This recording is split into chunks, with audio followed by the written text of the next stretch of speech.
안녕하세요. 저는 결혼 10년 차 40대 여성입니다.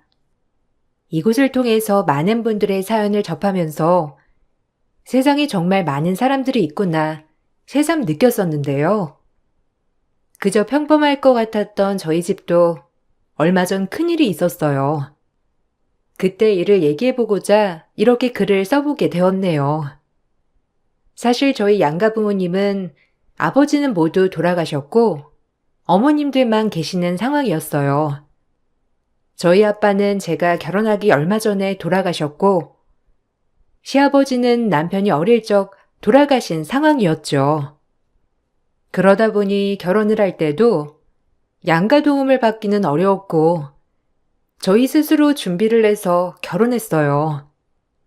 그래서 넉넉한 형편은 아니었고 말 그대로 살림만 합친 수준으로 결혼을 시작하게 되었습니다.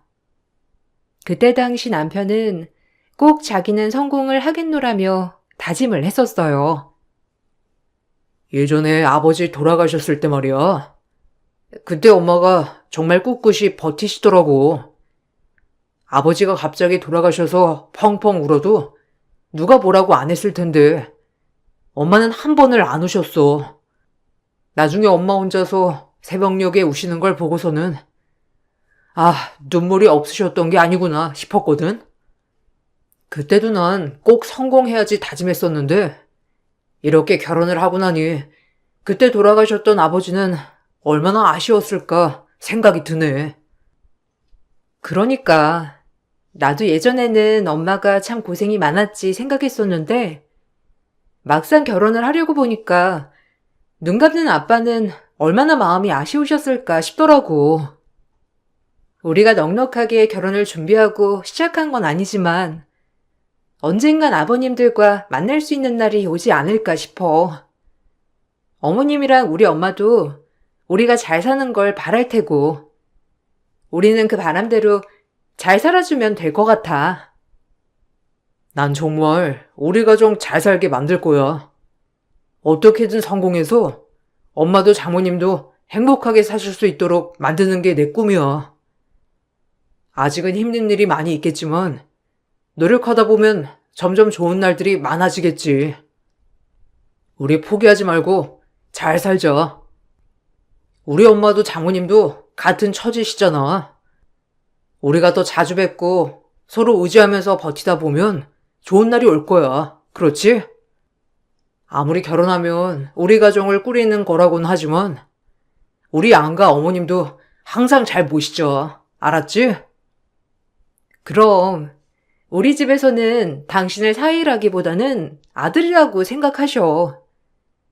엄마도 아빠 돌아가시고 난 후에는 나밖에 안 계셨으니까. 어머님도 아버님 돌아가시고 나서는 당신만 의지하면서 사시고 계시잖아. 우리 결혼했다고 해서 서로 집만 챙기지 말고 양가 가족들 다 같이 챙기자. 나도 그걸 원해. 우리가 잘하면 엄마도 어머님도 외롭지 않으실 거야.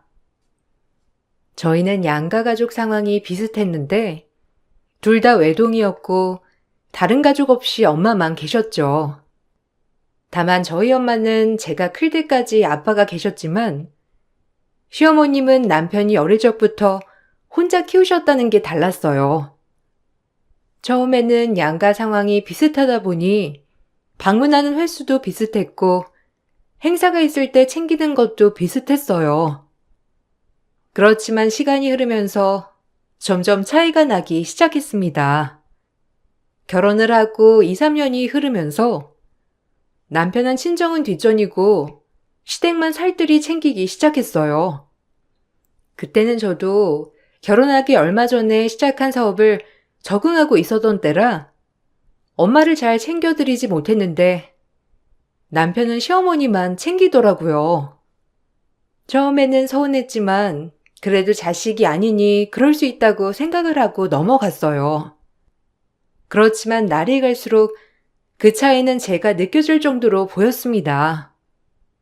한 번은 남편에게 엄마도 좀 챙겨달라는 말을 한 적이 있었는데 그때 돌아오는 남편의 말은 정말 황당했죠. 당신 저번에 시댁에 갔다 왔어? 어머님 당신이 뭐 놔두고 갔다면서 전화하셔서 알았어. 언제 시댁에 갔다 왔던 거야? 그래도 말이라도 해주지. 가는 김에 우리 엄마도 얼굴 좀 보고 오면 좋잖아. 시댁이랑 친정이랑 서로 다른 지역에 사시는 것도 아니고 같은 지역에서 얼마 안 떨어진 곳에 사시는데 엄마 얼굴이라도 보고 와주지 그랬어. 우리 저번에 어버이날 때도 가보지도 못했었잖아. 당신 어머님한테 연락 안 드려? 당신이 연락드리면 됐지. 뭘 가서 보기까지 해. 솔직히 어머님도 나보다는 당신 더 보고 싶으실 거 아니야. 아무리 바빠도 딸인 당신이 직접 가서 보고 오는 게 낫지. 아, 안 그래도 엄마가 당신 언제 집에 올 거냐고 하더라. 솔직히 며느리라고 하나밖에 없는데 코빼기도 안 보이고 엄마가 얼마나 서운해 하시는 줄 알아? 이참에 시간 좀 내서 장모님께도 갔다 오고 우리 집도 갔다 오자. 아니, 그건 상관없지만 당신은 한가할 때 시댁은 가고 그 옆 동네 우리 집은 안 가면서 나는 시간 내서 우리 엄마만 보고 오는 것도 아니고 시댁도 가야 돼? 그거야말로 너무한 거 아니야? 엄마가 저번에 생선도 챙겨주셨잖아. 당신 엄마가 바리바리 다 싸주신 거 그냥 집 앞에 놔두면 가져간다고 했다며? 그런 건 가지고 갈 시간은 있고 엄마 얼굴 한 번은 못 봐? 난 이런 게 불만이라는 거야. 아니, 정 불만이면 당신 시간 내서 가보라니까. 나는 내 시간 내서 우리 집 갔다 오잖아. 당신도 시간 내서 당신 네 집 갔다 오라고. 그리고 그렇게 시간 낸 김에 시댁도 좀 들리고. 아무리 세상이 변해도 그렇지. 시댁에는 며느리가 좀 챙겨야 하는 거 아니야? 나야 아들이라서 그런 거 살뜰하게 못 챙기는 거 당신도 알잖아. 당신이 여자고 그런 것들 잘 챙기니까 시댁에도 들리라고 하는 거지 뭐. 남편은 마치 선심을 쓰듯이 말을 했어요. 그렇지만 가만히 생각을 해보면 자신은 시간 내서 자기 집에 다녀오는 것이니 당연한 거고 저는 시간 내서 친정도 가야 하지만 시댁도 가야 한다는 말이었죠. 본인은 한가해도 친정은 챙기지 않지만 저는 없는 시간을 내서라도 시댁을 챙겨야 한다는 말들이었어요. 남편은 점점 시간이 갈수록 시댁을 더 살뜰히 챙겼습니다. 저도 처음에는 본인 본가이기 때문에 더 챙길 수밖에 없다고 생각했었는데 그 정도는 시간이 흐를수록 더 심해지기 시작했어요. 특히나 시댁이든 친정이든 무언가를 사들이는 날이면 시댁은 100만 원을 써도 모자랐고 친정에는 10,000원만 써도 가분하게 쓴 것처럼 행동을 했습니다. 가전제품이 고장나면 남편은 제일 먼저 시댁에 가서 제일 좋은 가전제품을 구입을 해줬지만 친정에 뭔가가 고장이 났다는 말을 들으면 AS를 불러주겠다는 말만 했을 뿐이었어요. 당신 다음 주에 좀 시간 돼? 나 다음 주에 거리처 미팅이 있어가지고 시간이 될지 안 될지 모르겠어. 엄마가 이번에 냉장고가 고장나셨다고 하셨거든? 수리하는 게 나을까 싶어서 알아봤는데 그 돈이면 그냥 새 냉장고 사는 게 낫겠더라고. 생각해보니까 냉장고도 벌써 10년도 더 지난 건데 고장날 때도 된 것 같고 저번에 시댁에 바꿔드린 냉장고 그거 얼마라고 했지? 그걸로 바꿔드리면 어떨까? 뭐? 아니, 저번에 크게 돈 쓴 지 얼마나 됐다고? 너 갑자기 목돈을 쓰겠대. 장모님네 냉장고 10년밖에 안 된 거 아니었어? 그 정도면 수리기사 불러서 다 고쳐서 쓰는데 무슨 새 걸 사? 우리 엄마네야 10년도 훨씬 더 넘은 가전제품들이라서 어쩔 수 없이 바꾼 거지. 당신 설마 내가 우리 집 냉장고 바꿨다고 지금 그러는 거야? 당신 진짜 그런 것 때문에 바꾸겠다 하는 거면 진짜 유치한 거야. 내가 아무리 유치해도 그런 걸로 바꾸자고 하겠어? 진짜 고장나서 그러는 거야. 나도 수리 부르려고 했지. 근데 고치려고 하면 비용도 들 테고, 엄마가 이미 전부터 알아보셨다고 하더라고. 그러지 말고, 이번에 시댁 냉장고며 세탁기도 싹 바꿔드렸잖아. 우리 집도 한번 그렇게 바꿔드리면 안 되는 거야? 냉장고 고장난 지 오래됐는데, 부담되시니까 그냥 참고 참으신 거야. 요즘 누가 10년 넘었다고 냉장고를 바꿔? 주변에 봐도 아무도 10년 넘었다고 바꾸는 사람 없거든? 당신 그런 식으로 사치하면 우리 돈 못 모아. 그러지 말고 내가 수리기사 불러줄 테니까 어머님한테 수리기사한테 한번 수리 받아보라고 좀 해봐. 어머님이 혹시 바꿔달라고 하신 거야? 장모님도 참 우리 사정 뻔히 하시면서 다음에 우리 좀 상황 좋아지면 바꾸기로 하고 이번에는 그냥 수리하는 걸로 해. 내가 예약해 줄 테니까 예약하는 거 걱정하지는 말고. 집에 있는 가전 가구들이 연식이 오래되어서 새로 구입을 해야 할 것 같다고 말을 하니 남편은 단박에 그럴 수 없다며 거절을 했어요. 그때 정말 황당하다 생각이 들었던 게 바로 몇 주 전에 시댁 가전제품들을 싹 바꿨기 때문이었죠. 심지어 그때 바꾸면서 남편이 결제를 다 했던 걸 알고 있는데도 남편은 시댁에서 바꿀 때는 한마디도 하지 않았다가 친정에서 구입을 할까 망설이자 바로 막아서기 시작했어요. 그런 남편의 태도에 너무나 황당했습니다.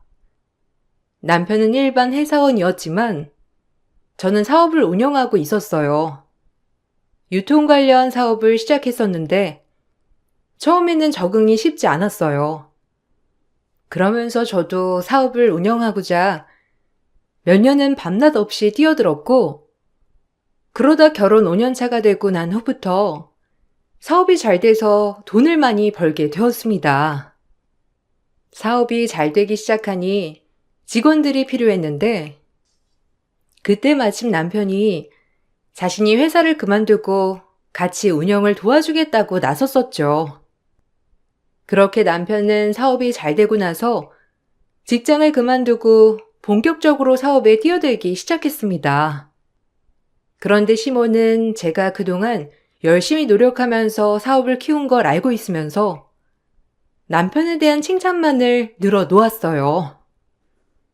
너는 참 남편 잘 만나서 얼마나 편하니? 사장 자리만 떡하니 앉아있으면 네 남편이 알아서 사업 운영해주고 말이야.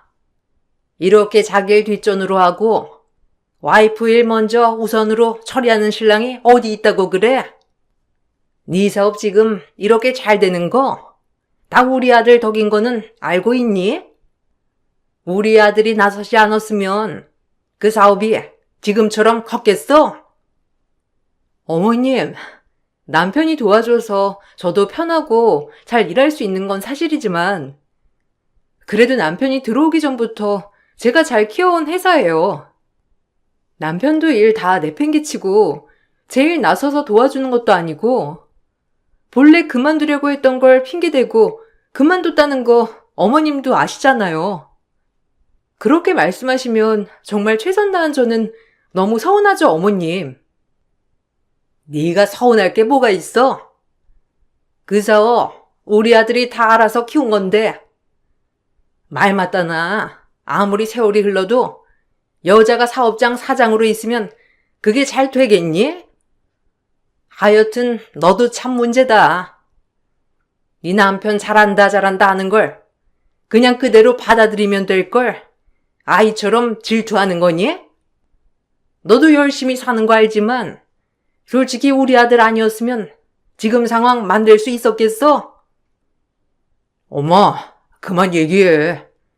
쟤는 다 자기가 잘한 거라고 말한다니까? 안 그래도 내가 뭐라고 했어. 이번에 일 그만두고 자기 일 도와줄 때도 고마워하기는커녕 일 그만뒀다고 나한테 오히려 뭐라고 했다니까. 도와줄 때는 또 도움도 잘 받으면서 왜 그러는지 몰라 진짜. 어쨌든 엄마, 이번에 사업 잘 되면 내가 다음에 크게 한턱 쏠 테니까 기대하고 있어. 사업은 사실 결혼하기 전부터 제가 꾸려나가고 있었고, 오랜 고생 끝에 최근에야 빛을 보고 있던 상황이었어요. 그런데 시모며 남편은 모든 원인이 바로 남편이 잘했기 때문이라고 생각했습니다. 그래서 시모는 사업이 잘 되고 난 후부터는 저에게 항상 남편 복이 많다고 얘기를 하셨죠. 그 누구도 제 공을 알아주는 사람이 없었는데, 다만 엄마가 항상 저를 걱정하셨고, 고생한다며 철마다 좋다는 보양식은 다 보내주셨습니다. 어느 날 엄마가 고생한다며 저 먹으라고 보양식을 직접 만들어 보내주신 적이 있었어요.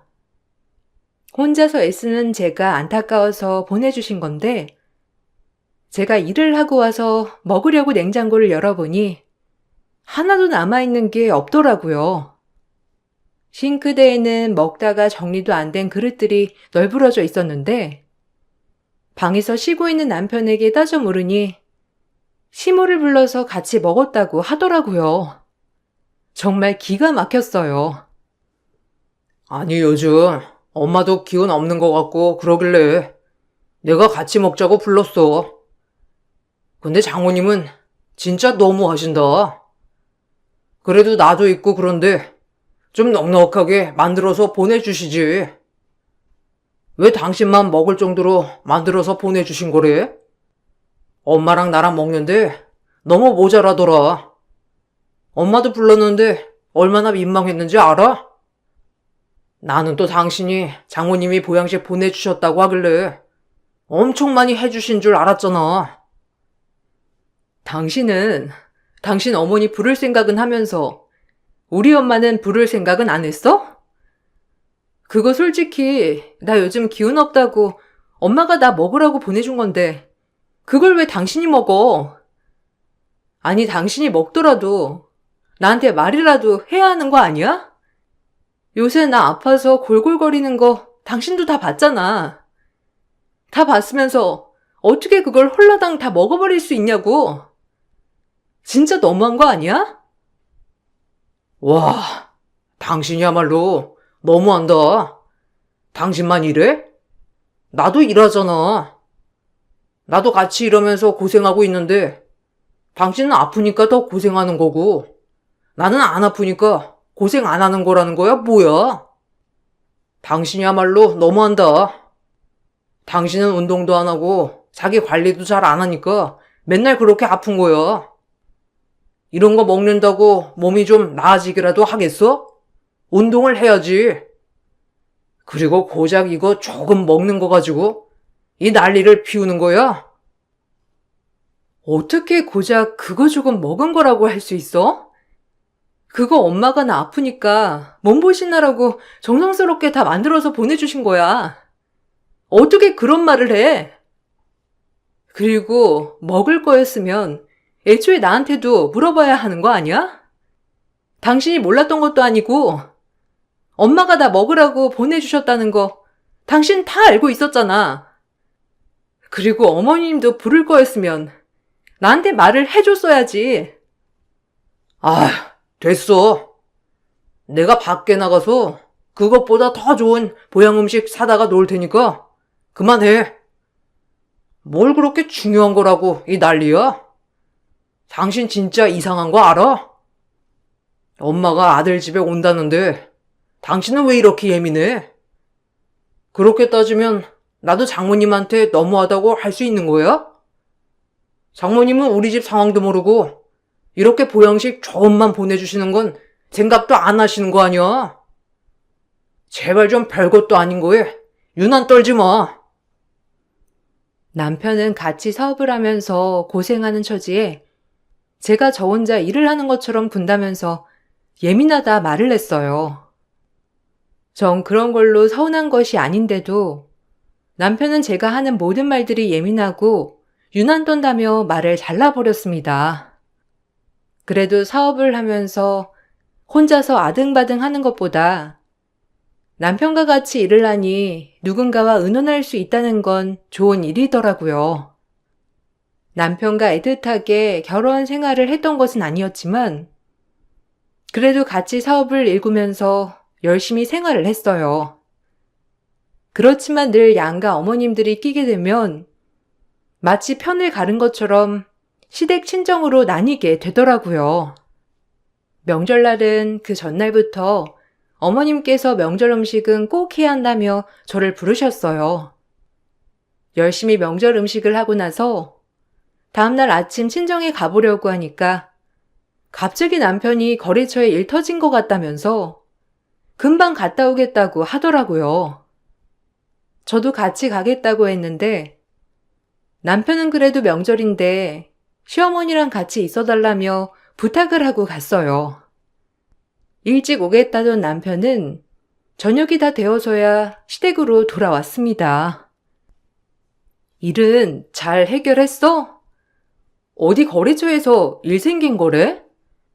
그래도 나한테 먼저 연락 주실 텐데 어떻게 당신한테 먼저 연락 갔던 거야? 명절인데 오늘 같은 날 문제 생겨서 어떻게 한대? 해결은 된 거야? 나도 같이 가볼 걸 그랬어. 그건 그렇고 우리 이제 챙겨서 가자. 엄마 아까부터 기다린다면서 연락 왔어.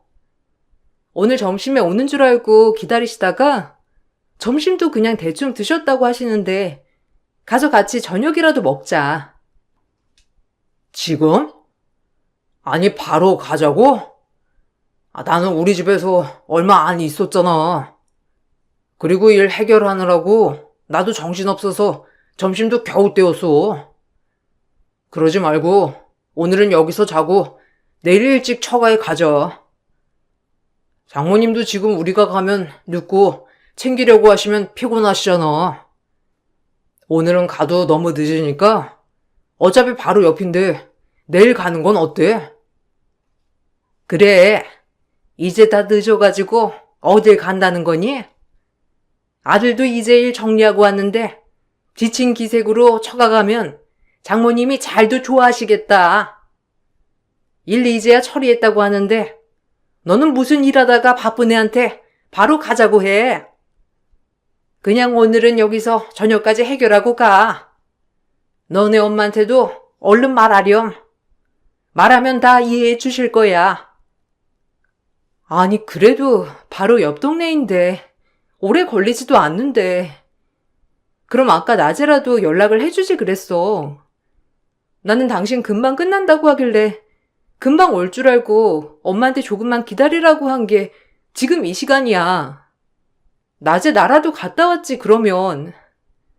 암튼 일 해결됐으니까 오늘은 여기서 쉬자. 당신도 지금까지 해결하느라고 뛰어다녔다며.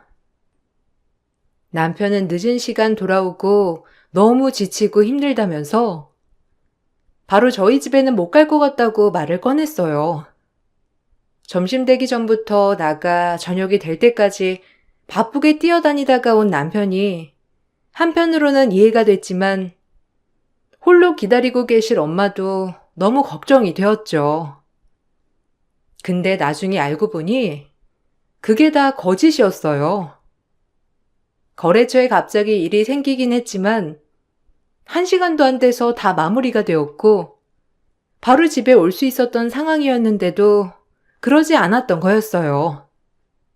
이 사실은 저만 모르고 있었지 남편은 시모에게 전화까지 했던 상황이라 시모도 다 알고 있었던 거였죠. 전 그 사실을 알고서는 정말 크게 분노했고 아무리 그래도 저희 집을 무시하는 게 아닌가 생각이 들더라고요. 그런데 남편은 이걸 대수롭지 않게 생각을 했어요. 자기도 쉬고 싶은데 또 저희 집에 가면 제대로 쉬지 못하니 그냥 핑계 삼아 밖에서 놀다 들어왔던 거라며 오죽하면 그랬겠냐고 오히려 따져 묻기도 했습니다. 점점 남편과 시모에게서 정이 떨어지고 있었는데 어느 순간 남편은 제 생각을 눈치챘는지 갑자기 어버이날에는 처갓집에 먼저 가자고 말을 꺼내더라고요. 여보, 이번에 어버이날 때 우리 그 처갓집에 먼저 가자. 우리 집은 내가 알아서 챙길 테니까 이번에는 처갓집에 먼저 가서 하루 자고 오고 그러자.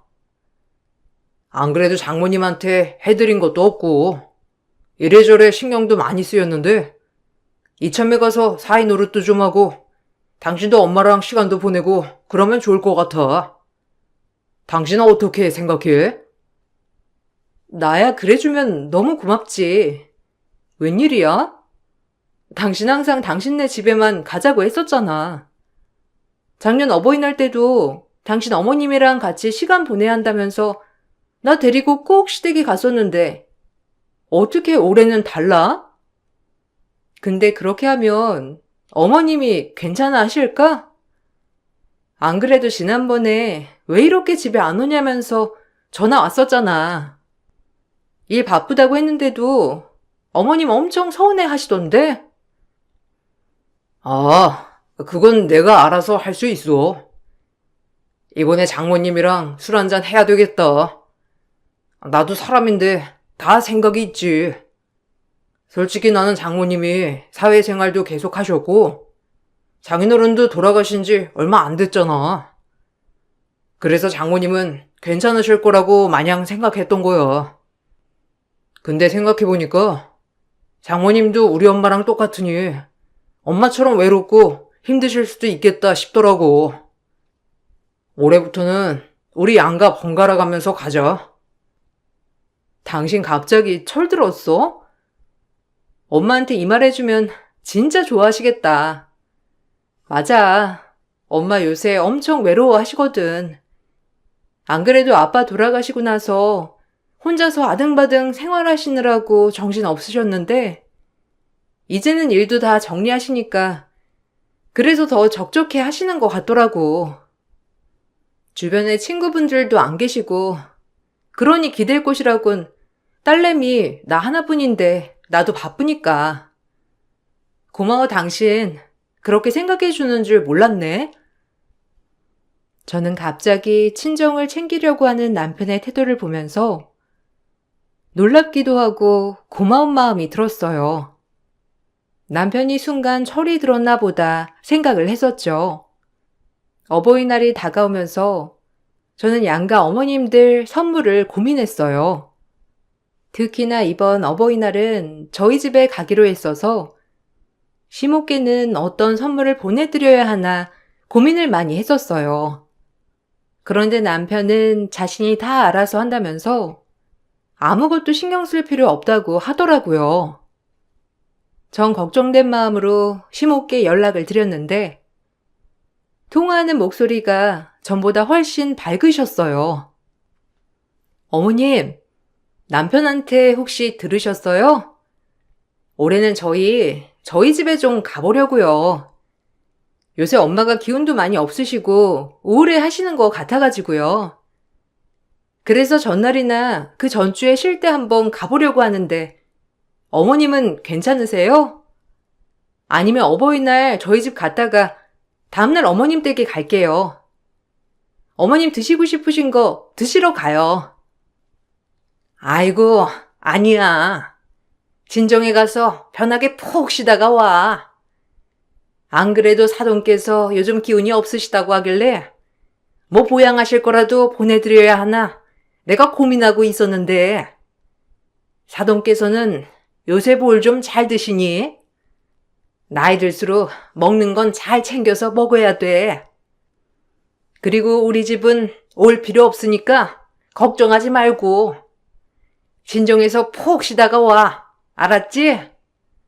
안 그래도 이사 준비하느라고 정신없어서 이번 어버이날은 그냥 지나가자고 하려고 했거든. 어머님, 이사 언제 가세요? 잔금은 다 치르셨어요? 안 그래도 어머님한테 그것도 여쭤보려고 했는데 괜히 말씀드리면 스트레스만 더 받으시는 거 아닌가 싶어서 여쭤보지 못했거든요. 이사 가기 전에 제가 뭐 도와드릴 건 없으세요? 어머님 혼자 정리하시려고 하면 힘드시잖아요. 아니면 어버이날 지나서 제가 사업장 좀 쉬고 도와드리러 갈게요. 에이, 도와줄 게 뭐가 있어. 너희가 다 도와주니까 내가 편하게 이사 갈 수 있는 거지. 안 그래도 아들한테 고맙다고 전해달라고 했는데 아직 못 들었니? 솔직히 말이야. 나도 우리 아들 키우면서 돈도 돈이지만 진짜 힘들기도 했거든. 이게 보상을 바라고서 키운 건 아니지만 떡하니 돈 지어주니까 그간 힘들었던 게 싹 내려가는 느낌인 거 있지? 어쨌든 이사 가면 너희 집이랑도 가까우니 너희도 편하고 좋지 않겠니? 어버이날 선물은 잘 받았어. 벌써부터 이렇게 큰 선물 해주면 내년부터는 얼마나 좋은 선물 해주려고 그러니? 어쨌든 이번에는 그냥 다들 정신없으니 지나가고 이사하고 한가해지면 그때 다시 보자꾸나. 시모와 통화를 하면서 전 이상한 느낌이 들었어요. 제가 시모에게 드린 돈도 없었고 평소에 시어머니께 용돈을 드릴 때도 이렇게까지 말씀하실 정도는 없었거든요. 안 그래도 이사하는 집 잔금을 치러야 하는데 그것 때문에 골머리를 앓고 계시던 시모가 어쩐 일로 그걸 다 해결했다고 하니 전 그때부터 저희가 모으고 있던 적금이 생각이 났습니다. 10년의 결혼 생활을 겨우겨우 버티고 있었던 건 바로 조금씩 모아두었던 적금 때문이었어요.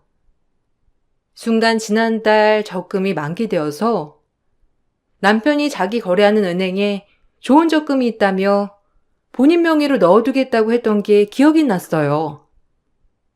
남편에게 핸드폰이 안 된다고 말을 하고 확인을 해보니 그 돈은 고스란히 시모에게 이체가 되어 있었고 그걸 보고선 정말 황당해 말도 나오지 않았습니다. 이 상황을 어떻게 해결해야 할까 고민을 하다가 어버이날이 되었는데 남편은 선심을 쓰듯이 저와 친정으로 향했어요.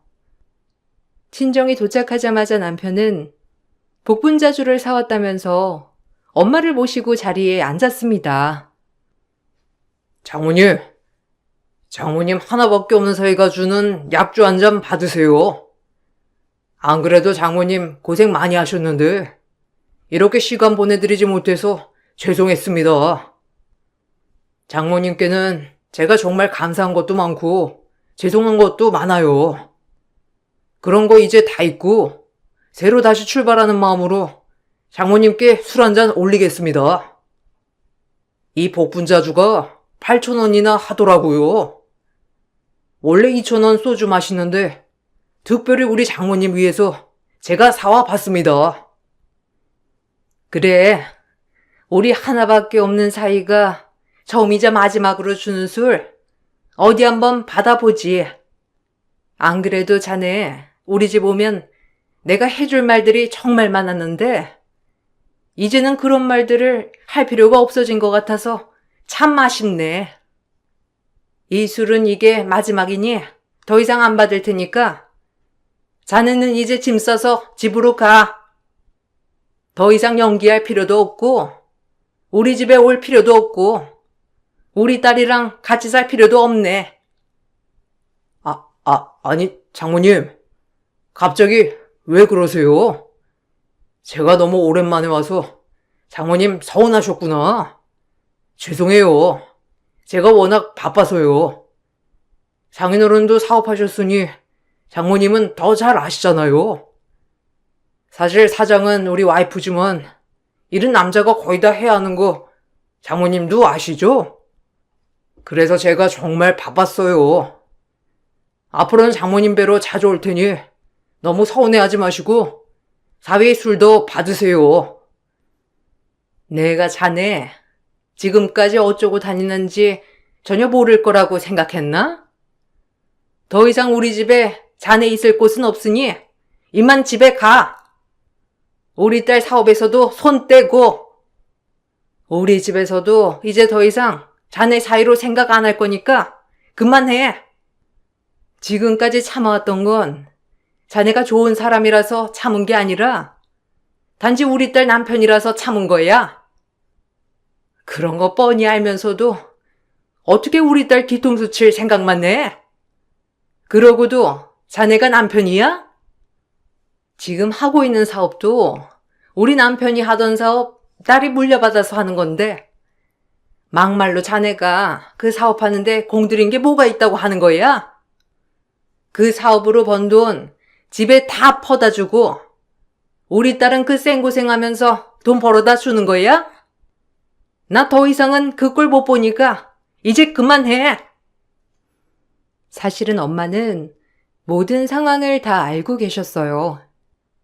옆 동네이긴 하지만 가까운 거리에 살고 계셨기 때문에 시모의 생활도 어느 정도 물어물어 알고 계셨던 엄마는 얼마 전에 시모께서 동네 사람들에게 자랑하셨던 걸 들으셨던 거죠. 아들이 8천만 원이나 보태줬다면서 동네방네 자랑을 하셨던 모양이었어요.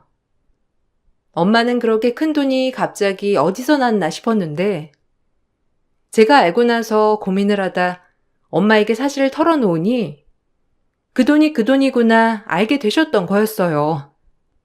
그것뿐만 아니라 시모는 그동안 저는 바지 사장이고 원래 사업하는데 일은 자기 아들만 다 하고 있다는 둥, 다 쓰러져가는 사업 아들 일까지 그만두면서 시작해 일으켜 세운 거라는 둥, 내년이면 사장도 아들로 바뀔 거라는 둥, 온갖 소문은 다 만들어서 퍼뜨리고 다녔던 거였어요.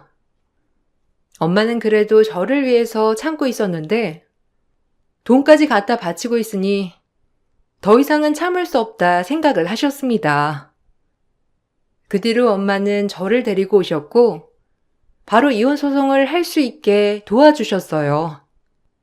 제가 하고 있던 사업은 아빠가 돌아가시기 전까지 운영하셨던 사업이었고 아빠가 돌아가시면서 엄마가 잠깐 운영을 하셨었어요. 그때도 사업이 잘 되었었는데 엄마가 혼자 하시려다 보니 힘드셔서 정리를 하려고 했었거든요. 그러다가 제가 맡게 되었고 그 이후에 사업은 더 잘 됐었어요. 그런데 사업이 잘 되니 남편은 멀쩡히 잘 다니던 회사를 그만두고 도와주겠다고 나섰던 거였죠. 막상 일을 그만두고 나서는 남편은 사업에 열정적이기는커녕 거래처만 돌아다니며 쓸데없는 술자리를 만들기도 하고 자기랑 마음 맞는 거래처 직원들과만 어울려 다니기 시작했어요. 그러다 보니 다른 거래처에서는 불만이 터져 나왔었고 뒷수습은 오로지 제가 다 해야 했었습니다. 이런 상황에서도 전 남편이기에 모든 걸 감싸고 함께 했던 거였는데 뒤에서는 제 뒤통수를 칠 생각을 했다는 게 정말로 어처구니가 없었습니다.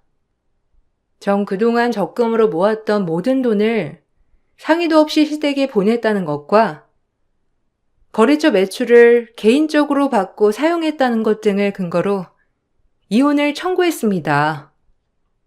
당연히 남편은 이혼을 할 수밖에 없었고 저에게 위자료를 지불해야 했어요. 시댁에 줬던 8천만 원도 남편은 다시 되돌려줘야 했습니다. 남편은 끝까지 자기 잘못은 이해를 안 하더라고요. 여보, 진짜 미안해. 내가 그러려고 그랬던 건 아닌데 엄마가 하도 급하다고 하셔가지고 딱 생각난 게 그거밖에 없었어. 그리고 거래처 매출 내가 빼돌린 게 아니라 그냥 그게 얼마 안 되니까 월급처럼 받아도 될 거라고 생각해서 그런 거야. 당신 진짜 이런 걸로 나랑 헤어질 거 아니지? 내가 회사 살리려고 얼마나 노력했는데 이까짓 일로 나랑 헤어진다는 게 말이 돼? 그까진 일? 당신은 지금까지 한 일이 다 그까진 일인가 봐? 그래, 한번 따져보자. 거래처 매출 그거 얼마 안 된다고 개인적으로 받아도 되는 거면 다른 회사에서는 왜 돈 세탁으로 문제가 생기고 고소까지 하는 건데? 그리고 당신 그렇게 받은 돈만 당신 월급을 훨씬 더 넘어. 그래 놓고서는 당신 월급도 다 받아갔잖아. 아니야? 거기다가 거래처에 당신이랑 친한 거래처만 신경 쓰고 다른 곳은 신경도 안 써서 그 컴플레인 그거 누가 감당했는데? 그래, 일은 그렇다고 쳐. 우리가 모은 돈을 왜 상의도 없이 당신은 당신 집에 가져다 주는 거야? 내가 당신네 집 돈 가져다 주려고 결혼했어? 아니, 내가 이거 나중에 다 채워 넣으려고 했지. 엄마가 급하다고 하는데 어떻게 해? 다 쓰려고 한 게 아니라 나중에 이사 가서 엄마가 다시 돌려준다고 해서 그러면 그걸 받아가지고 메꾸면 된다고 생각했어. 당신 근데 이건 정말 너무한 것 같아. 우리 부부잖아. 부부면 이런 일 있어도 같이 극복하고 그래야 하는 거 아니야? 어떻게 소송을 할 수가 있어? 오죽하면 법원에서도 당신한테 다 배상하라고 판결 내렸겠니? 제발 정신 좀 차려라. 네 엄마가 불쌍하면 네 몸 헌신해서 네가 효도해. 왜 남의 돈 가지고 난리야? 왜 남 데려다가 대리 효도하냐고. 내가 너 효도하는 거 뭐라고 하지? 어처구니가 없어서. 끝까지 지 잘못은 하나도 없다 이거네. 어디서 거지 같은 거 구제해줬더니만 주인 행세를 해. 다시는 내 앞에 나타나지 말고 연락도 하지 마. 남편은 끝내 자기 잘못은 없다고 억울해했지만 전 그런 남편에게 남아있는 정마저 떨어진 것 같았어요. 그렇게 전 남편과의 사이를 정리했고 이혼을 하고 나서 전 친정엄마와 다른 지역으로 이사를 갔어요. 그곳에서 다시 사업을 시작했고 거래처도 그대로 유지하면서 사업을 잘 운영하게 되었습니다. 오히려 남편이 있을 때는 컴플레인 처리를 하느라 정신 없었는데 지금은 훨씬 여유롭게 사업을 하고 있어요. 남편 소식을 들어보니 저한테 돈을 돌려주려고 이사 갔던 시모집은 다 처분을 했다고 하더라고요. 둘이서 작은 집으로 이사가 생활하고 있다고 하는데 그렇게 효자였던 남편은 이제 시모와 매일같이 싸운다고 하더라고요. 하루도 조용할 날 없이 다투는 소리에 경찰도 여러 번 출동할 지경이라고 하니 참 그동안 효자 노릇하던 사람은 어디 갔나 싶네요. 저는 앞으로 엄마랑 행복하게 지내려고요. 누구보다 소중한 사람인 엄마에게 효도하며 행복하게 지내려고 합니다. 제 긴 사연 들어주신 분들에게 정말 감사하다는 말씀 드리고 싶어요. 여러분들도 소중한 사람들과 행복하시길 바랄게요. 안녕하세요. 저는 40대 중반 남자입니다. 작년에 한 여자가 저에게 다가왔고 그로 인해 인생에 많은 변화가 생겼습니다. 워낙 특별한 인연이라 사연을 신청하게 되었네요. 지금으로부터 3년 전에 저는 아내를 떠나보낼 수밖에 없는 충격적인 경험을 하게 되었고 한동안 정상적인 생활이 불가능했었어요. 아내에게 무관심한 것도 아니었고 결혼을 한 이후부터 연애 때보다 더 많은 사랑을 주며 노력했었는데 우울증이라는 건 제가 아무리 노력을 해도 쉽게 좋아지지 않았죠. 날이 가면 갈수록 심해지는 우울증 증상은 감당하기가 힘들어질 정도로 아내와 저를 버티기 힘들게 만들었고 서로 노력을 하면 좋아질 수 있을 거라는 희망도 점점 사라지기 시작했어요. 결국 아내는 절대 해서는 안 될 선택을 결정하게 되면서 저와의 인연을 끊어내고 말았습니다. 언제까지 이렇게 살아갈 건데? 네가 잘못한 건 하나도 없으니까 죄책감 가지지 말고 살아가면 되는 거다. 엄마도 얼마나 노력했는지 잘 알잖아. 우울증이라는 게 자신에게 다가온 힘든 것들을 감당하지 못할 때 찾아오는 거라더라. 엄마는 며느리도 마찬가지였다고 생각해. 너희들만 노력한 게 아니잖아.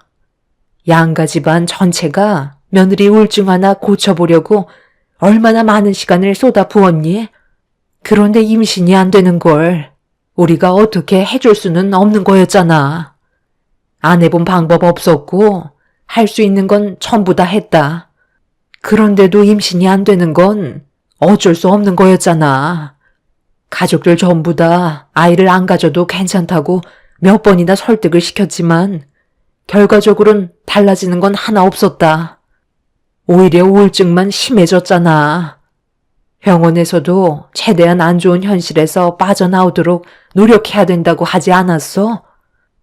며느리도 독하게 마음을 먹고 남은 인생 잘 살아갈 수 있는 다른 방법을 찾아야지. 아이를 가지지 못한다고 그런 결정을 내린 건 정말 잘못된 행동이었다. 너는 아무 잘못 없으니까 이제 정상적인 삶으로 돌아가야지.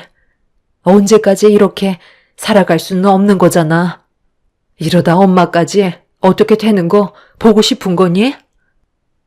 아내가 바라는 건 저와 결혼을 하고 안정적인 가정 환경에서 아이도 낳아 행복한 가족을 만들어가는 걸 꿈꿔왔었는데 아이를 가질 수 없는 몸이라는 걸 알게 된 이후부터 심각한 우울증 증상이 나타나게 되었고 결국 몸도 마음도 지쳐버린 아내는 해선 안 될 행동을 하게 된 거였죠. 우울증이라는 건 옆에서 아무리 노력을 해봤자 좋아질 수 있는 병이 아니더라고요. 의사의 말대로 자신의 의지가 정말 중요했던 거였죠. 아내와 함께했던 그동안의 세월들이 고스란히 남아있는 집에서 혼자 생활을 하려다 보니 저 또한 정신적으로 많이 힘들더라고요. 이런 모습을 보고 싶어 하지 않았던 부모님께선 저까지 어떻게 될까봐 새로운 지역에서 다시 시작하는 게 좋을 것 같다고 몇 번이나 저를 설득시키려 하셨지만 아내와 함께했던 공간과 추억을 지워버리고 싶지 않았습니다. 저는 아내가 떠났다는 걸 인정하고 싶지 않았고 잠깐 동안 여행을 떠난 걸로 생각해야 남은 인생을 버티며 살아갈 수 있을 것 같았습니다. 그런데 어느 날 답답한 마음에 바깥바람이나 쐬려고 동네 한 바퀴 돈 다음 집으로 다시 들어가려 하는데 누군가 저희 집에서 초인종을 누르고 있더라고요. 그 모습을 보곤 천천히 걸음을 옮겨 가까이 다가가 누구시냐고 물어보자 저를 바라본 여자는 제대로 된 모습을 갖추지 않은 채 추위에 벌벌 떨면서 상당히 초췌해진 얼굴로 살려달라며 저에게 애원을 하고 있었습니다. 예상하지 못한 일이라 당황스러워하고 있는데 그녀는 저를 바라보며 눈물을 흘리면서 제발 뱃속에만이라도 살려달라고 떨리는 손으로 배를 어루만지고 있었네요. 얼마나 오랜 시간 밖에서 떨었던 건지 그녀의 입술은 새파랗게 되어 있었고 더 이상 버틸 수 있는 체력이 아니라는 걸 판단한 저는 그녀를 부축해 함께 집으로 들어가게 되었네요. 요즘 세상 험해서 함부로 외부인을 들인다는 거에 느낌이 안 좋았지만 일단 사람 목숨이 우선이라고 판단한 저는 아내와 함께했던 방에서 추위에 얼어붙은 몸을 녹일 수 있게 따뜻한 이불을 덮어주었고 따뜻한 수프를 준비해 그녀의 기력을 회복시켜 주었습니다. 몇 번이나 감사하다며 허겁지겁 받아먹고 있는 그녀의 모습을 자세히 보니 꽤 오랜 시간 밖에 방치되어 있었는지 몰골이 말이 아니었네요. 누가 살고 있는지 어떤 사람일지 알지도 못하는 집의 초인종을 눌렀다는 게 얼마나 위태로운 상태였는지를 알 수 있었습니다. 일단 푹 쉬게 해주는 게 우선일 것 같아 수프를 다 먹은 그릇을 들고 거실로 나온 뒤 방문을 닫았습니다. 그렇게 한참 동안 거실에서 그녀가 나올 때까지 기다리며 간간히 밖의 상황을 살펴보고 있었어요. 그녀를 혹시라도 찾고 있는 사람이 있을지도 몰라 창밖을 바라보고 있었죠. 그런데 그 사이 방문을 열고 천천히 걸어 나온 여자는 저에게 정말 감사하다는 말과 함께 경찰에는 신고하지 말아달라고 부탁을 하고 있었네요. 저는 그녀에게 무슨 일이 있었는지 알 필요가 있었습니다. 외부인을 집으로 들인다는 게 쉽지 않으셨을 텐데 정말 감사합니다. 잠깐 쉰 것뿐인데 다행히 몸이 많이 좋아졌어요. 지금 제가 보호를 받을 곳이 없거든요. 도대체 무슨 일이 있었던 거죠? 급하게 도망 나오신 것 같은데 정말 경찰의 도움이 안 필요하세요? 문제가 있다면 바로 잡아야 보호를 받으실 수 있죠. 갈 곳도 없는데 경찰한테 도움을 받게 되면 다시 그 집에 들어가야 되거든요.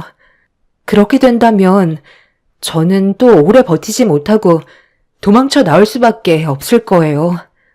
솔직하게 말씀드리면 저희 남편과 시부모님께서 뱃속의 아이가 없어지길 바라고 계세요. 남편이 병원에 데리고 가려는 거 뿌리치고 도망쳐 나온 거예요. 너무 급하게 나와서 제대로 된 준비도 할 수 없었고 핸드폰조차 들고 나오지도 못했네요. 아마 제가 갈 곳이 없다는 걸 알고 있기 때문에 곧 제가 돌아올 거라는 걸 알고 있을 거예요. 하지만 다시 시댁에 발을 들인다면 그땐 정말 뱃속에 있는 아이가 무사하지 못할 거예요. 많이 불편하시겠지만 아주 잠깐이라도 신세를 지면 안 될까요? 그 사람들한테 다시 돌아가고 싶지 않아요. 저와 이혼을 하길 원하고 있는데 뱃속에 있는 아이가 그 사람들의 인생에 걸림돌이 된다고 생각하는 것 같아요. 저도 부모님이 계신다면 도움을 받을 수 있겠지만 고아로 자라왔던 터라 딱히 의지할 곳도 없어요. 그런데 아내분은 어디 가셨나요? 그녀의 삶도 참 딱해 보였어요. 고아로 태어나 배우자와 결혼을 하고 임신까지 했는데 내치려 한다는 게 이해할 수가 없어 좀 더 대화를 해보니 그녀의 남편이 다른 여자가 생긴 것 같다며 좀 더 자세한 설명을 해 주었네요. 그녀는 제 아내와 비슷한 처지에 있었고 어렵게 임신을 했는데 그 사이 남편이라는 사람은 다른 여자에게 눈길을 돌렸고 시댁 집안에서 그녀를 내치고 며느리를 새로 들이려 했지만 고아로 살아왔던 그녀는 힘들게 이끌어온 가정을 깨고 싶지 않아 이혼을 하지 않고 버티고 있던 거였습니다. 그러다 안 좋은 상황까지 가게 되면서 결국 도망을 칠 수밖에 없었던 심각한 상황까지 오고 말았던 거였죠. 그녀의 말을 듣고 있던 저는 아내가 더 이상 곁에 없다는 상황 설명을 해준 뒤 당분간 집에서 쉴 수 있게 방 하나를 마련해 주었고 같은 공간에서 지내는 게 많이 불편해질까봐 저는 어머니에게 전화를 한 뒤 현재 제가 겪고 있는 일에 대해 설명을 해 드렸습니다. 어머니는 급하게 저희 집으로 오셔서 그녀를 불쌍히 여겨주셨고 제가 할 수 없는 것들을 도와주셨습니다. 그녀도 저희 어머니가 집에 머물러 계시자 어느 정도 긴장이 풀렸는지 안색도 많이 좋아졌고 몇 번이나 감사하다는 말로 자신의 마음을 표현했네요. 어머니는 살다 보니 별의별 일을 다 겪는다고 그녀를 딸처럼 대해주셨어요. 임신한 몸이기 때문에 먹을 걸 잘 챙겨 먹어야 한다면서 영양가 있는 음식들을 항상 준비해 주셨습니다.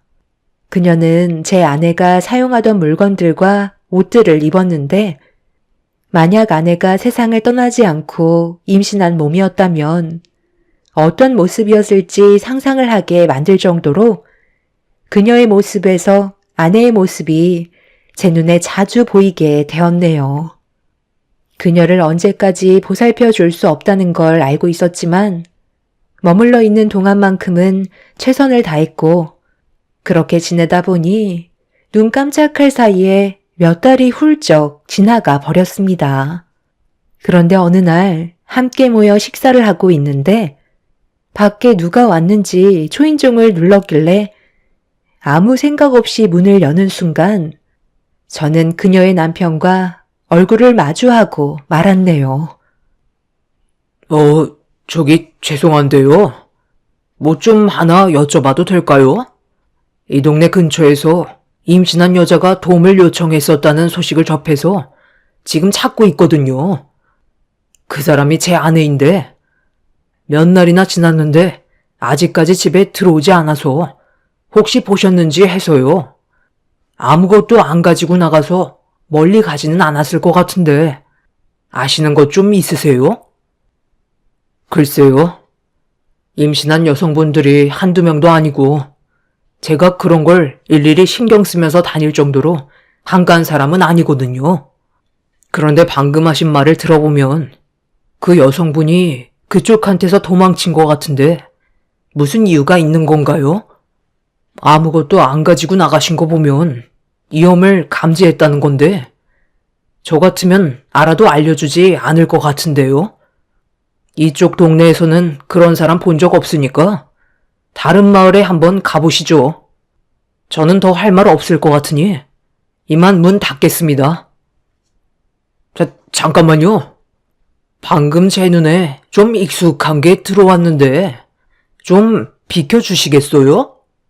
현관 앞에 그 신발 제 아내가 급하게 신고 나갔던 신발인데 저한테 숨기는 거 있으시죠?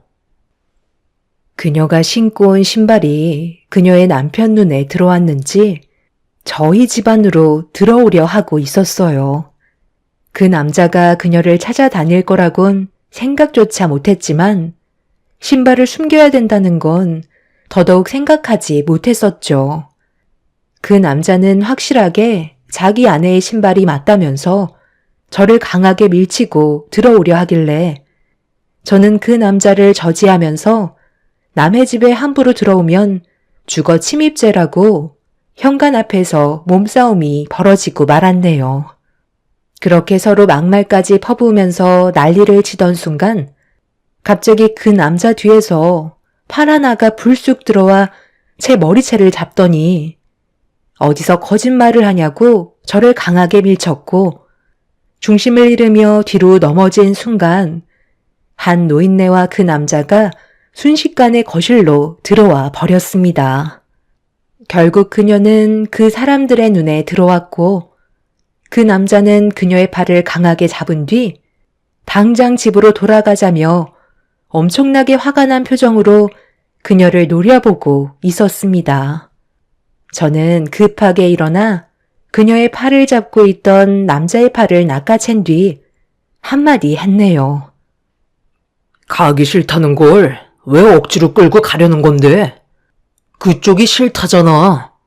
당장 내 집에서 안 나가? 남의 집에 함부로 들어오면 주거 침입죄인 거 몰라? 그럼 남의 마누라를 몇 달 동안 숨기고 있었던 건 아무런 죄가 없을 것 같아? 그쪽이 뭔데 남의 가정서에 참견이야? 저 여자는 법적으로 내 아내라고? 법적으로 그쪽 아내이면 함부로 해도 된다는 거야, 뭐야? 저 사람의 안전이 확보되지 않는 이상 절대 내보낼 수 없으니까 당장 내 집에서 나가. 이거 벌써 둘이 청분이라도 났나 봐. 이 집에서 몇 달 동안 서로 얼굴 마주보며 한 입을 덮고 잤을 텐데 그럼 이거 불륜 아니야? 임신한 몸으로 너도 참 대단하다. 아들, 내가 그래서 뭐라고 그랬어? 부모 없이 자란 여자는 무조건 받아주면 안 된다고 했었잖아. 배가 남산만하게 불러서 이제 손도 못 쓰겠다. 너 때문에 내 인생 다 망치게 생겼다고. 내가 이혼하고 각자 인생 살기 위해 뱃속에 있는 아이는 정리하자고 얘기했었지. 네가 그 아이를 빌미로 내 발목을 잡을 게 뻔한데 내가 당하고만 있을 것 같아? 만삭이건 뭐건 다 필요 없으니까 당장 병원부터 가자고. 그리고 두 번 다시 내 인생에 나타나지 마. 내가 왜 당신 말을 들어야 하는 건데? 뱃속에 있는 아이는 내 아이고 당신이 함부로 할 수 있는 존재도 아니야. 그냥 이혼해 준다니까? 꼭 이렇게까지 해야 돼? 너 같은 족속들은 나중에 뒤에서 다른 말 나올지 모른다고. 그래서 나는 안전을 선택한 거고 내 인생에 피해가 가지 않게 하려는 것뿐인데 뭐가 잘못됐어? 정말 말 참 더럽게 하시네. 가정을 꾸린 사람이 하나뿐인 아내한테 그런 식으로 말을 하면 되겠어요? 그리고 뱃속에 있는 아이를 왜 당신 멋대로 하려는 건데? 다른 사람들은 아이를 가지지 못해 간절한 사람들도 있는데 그쪽은 뱃속에 있는 생명이 아무렇지도 않아? 다시 한번 말하는데 저분의 안전이 우선이기 때문에 여기에서 한 발짝도 못 나가니까 당장 내 집에서 나가세요. 엄마는 현주 씨 데리고 방으로 들어가세요. 그리고 제가 문을 열어달라고 할 때까지 절대 나오지 마세요. 저는 그 자리에서 경찰에 신고를 한 뒤에 그 사람들이 그녀에게 다가가지 못하게 막아섰고 점점 더 몸싸움은 격해지게 되었네요. 다행히 심각해진 상황 속에 경찰분들이 그래도 늦지 않게 도착해 도움을 받을 수 있었고 경찰들은 그녀와 저희 가족의 편을 들어주면서 어려워질 것 같은 상황은 겨우 정리를 할 수 있었습니다. 그렇게 그 사람들을 내쫓은 뒤에야 그녀가 방문을 열고 나올 수 있었어요. 너무 갑작스럽게 일어난 일이라 다리에 힘이 풀려 그 자리에 주저앉고 말았네요. 그녀는 자기를 끝까지 지켜줘서 정말 고맙다며 눈물을 흘렸고 어머니는 저희 집에선 그녀의 안전을 보장할 수 없을 것 같다고 어머니 댁에서 보살펴 주겠다는 말을 하셨네요. 그렇게 저희는 아무 조건 없이 그녀를 도와주었고 한동안 그 사람들과 마주치는 일은 없을 줄 알았는데 어느 날 그녀의 시댁 집안이 저희 집 앞에서 저를 기다리고 있었고 그 사람들을 무시하고 집으로 들어가려 하자 그 남자가 잠깐 대화 좀 하자며 진지하게 할 말이 있다고 부탁하길래 무슨 말인지 들어보기라도 하려고 장소를 옮겨 대화를 하게 되었어요. 그런데 그 남자의 어머님이 뱉은 첫마디에 저는 상당한 충격을 받고 말았습니다. 얼마면 되겠어요? 저희가 달라는 대로 준비해서 줄 테니까 아이를 출산하게 되면 저한테 넘겨주세요. 그건 어려운 거 아니잖아요. 어차피 곧 출산 예정이잖아요. 도대체 이렇게까지 하는 이유가 뭡니까? 왜 그 사람한테서 아이를 뺏으려 드는 건데요? 아무런 조건도 원하지 않고 이혼을 해주겠다잖아요. 사람은 원래 겉과 속이 다른 거예요. 제가 그 말을 어떻게 믿어요? 그리고 내 아들이 다른 집안과 결혼하기로 벌써 내가 전부 다 계획을 짜놨는데 그 아이가 걸림돌이 된다고요. 상대편 집에서 그 아이의 존재가 사라지길 원하고 있어요. 그렇지 않으면 결혼은 없었던 일로 하자는데 시키는 대로 해야 되지 않겠어요? 그쪽 집안이 재력이 얼마나 좋은데 어렵게 찾아온 기회를 아이 하나 때문에 내 아들 인생을 망칠 수는 없다고요. 그렇게 해줄 수 있는 거죠? 부탁드려요. 돈 필요하잖아요. 세상에 돈 싫어하는 사람들도 있어요. 섭섭지 않게 두둑히 챙겨드릴 테니 며느리 출산하면 그 아이 데리고 저희한테 찾아와 주세요. 솔직히 그쪽에 남의 집안일에 참견하는 것 자체가 문제 있는 거 아니야? 남들이 보면 둘이 부부인 줄 알겠다. 왜 이렇게까지 하는 건데? 서로 피곤한 일 만들지 말고 다시 제자리로 갖다 둡시다. 그쪽은 원래 인생 살면 되는 거고, 우리도 우리 삶을 다시 찾으면 되는 거예요. 어려운 거 없잖아요. 일 복잡하게 만들어봤자 좋을 거 하나 없어요. 그 뱃속에 있는 아이가 사연이 좀 많아서 좀 골치 아파요. 원래 존재 자체가 없어져야 될 아이라고. 어렵게 생각하지 마시고 그냥 눈 딱 한 번 감고 저희 엄마가 하라는 대로 따라와 주기만 하면 서로 피해 볼 일은 없을 겁니다. 무슨 말인지 아시겠죠? 뭐 하나만 물어볼게요. 이렇게까지 할 거면 뭐하러 결혼을 한 거예요? 애초부터 돈 많은 집안과 결혼했으면 되는 거 아니었어요? 고아로 자라왔다는 거 알면서 불쌍하지도 않아요? 뱃속에 있는 아이한테 불행을 주고 싶지 않아 버티고 있는 그 사람이 무슨 잘못이에요? 처음부터 끝까지 본인들이 원하는 대로만 하잖아요. 처음에는 진심으로 사랑했죠. 사랑도 없는데 결혼을 했겠어요? 그런데 결혼을 하고 바로 임신이 될 줄 알았는데 생각보다 쉽지 않더라고요.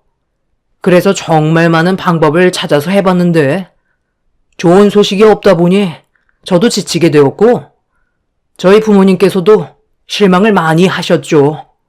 그러던 사이 저희 엄마가 괜찮은 여자를 소개해줘서 만나봤는데 정말 이 사람이다 싶더라고요. 그래서 결혼을 결심하게 됐는데 하필 그 사람 뱃속에 아이가 생겼다네. 이미 나는 마음이 떠났고 더 이상 함께 살고 싶지 않았는데 임신을 하게 됐으니 모든 계획이 무너지게 생겼잖아요. 그래서 뱃속에 있는 애를 정리하고 각자 인생으로 돌아가자고 했는데 계속 고집을 부리면서 버티다 보니 여기까지 오게 된 거예요.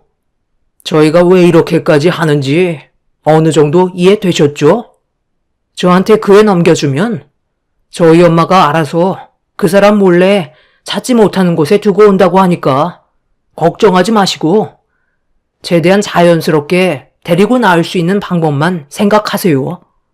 일단 여기 계약금입니다. 누구는 아이를 가지지 못해 세상을 떠났는데 그 사람들은 애를 처분하지 못해 저한테 돈을 쥐어주고 있었어요. 더 이상 들을 필요도 없었고 너무 화가 치밀어 올라 그 사람들의 면상에 지고 있던 물컵 안에 물을 뿌려버린 뒤 자리에서 일어나 집으로 돌아왔네요. 제가 나가려 할 때 그 사람들이 저한테 후회할 짓 하는 거라고 소리를 질렀지만 저는 절대 후회한다는 생각이 들지 않았습니다. 그녀와 뱃속에 있는 아이가 저와 인연이 된 만큼 지켜줘야 한다는 게 제가 가진 책임이었고 그날 이후부터 개차반 같은 남자 대신 제가 그녀를 안전하게 보호해주게 되었네요. 그렇게 시간이 흘러 그녀가 진통이 왔다는 소식을 일을 하다가 듣게 되었고 6시간의 진통 끝에 뱃속에 있던 아이는 세상 밖으로 나올 수 있었습니다.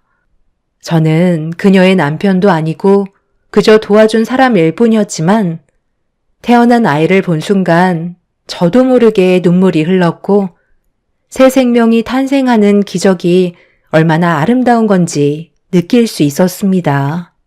저도 모르게 오열을 하고 있자 그녀는 그동안 정말 고마웠다고 덕분에 건강한 아이를 출산할 수 있었다며 그녀 또한 눈물을 보여주고 있었네요.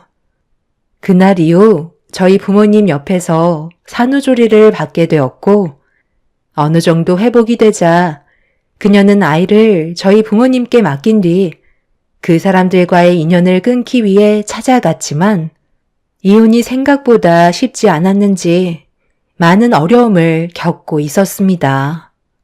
결국 소송으로까지 이어지면서 두 사람은 꽤 오랜 시간 동안 공방이 이루어졌고 재판에선 그녀의 손을 들어주는 결과를 얻을 수 있었네요. 그렇게 그녀는 전 남편과 이혼을 하게 되었고 새 출발을 할 수 있는 좋은 소식을 접할 수 있었습니다. 법적으로 모든 게 해결이 되었으니 더 이상 그 사람들도 찾아와서 행패를 부리거나 하는 일은 없었습니다. 그리고 그녀가 받은 이혼 위자료로 작은 집 하나를 구하려고 알아보려 하자 부모님께서 혼자서 아이를 키우면서 일을 할 수는 없다며 당분간 아이를 돌봐주겠다는 제안을 하셨고 그녀는 저희 부모님께 도움을 받게 되었네요. 어머니는 그녀의 아이를 친손주처럼 많은 사랑을 주면서 돌봐주셨고 저 또한 그런 어머니의 희생에 너무 감사했었어요.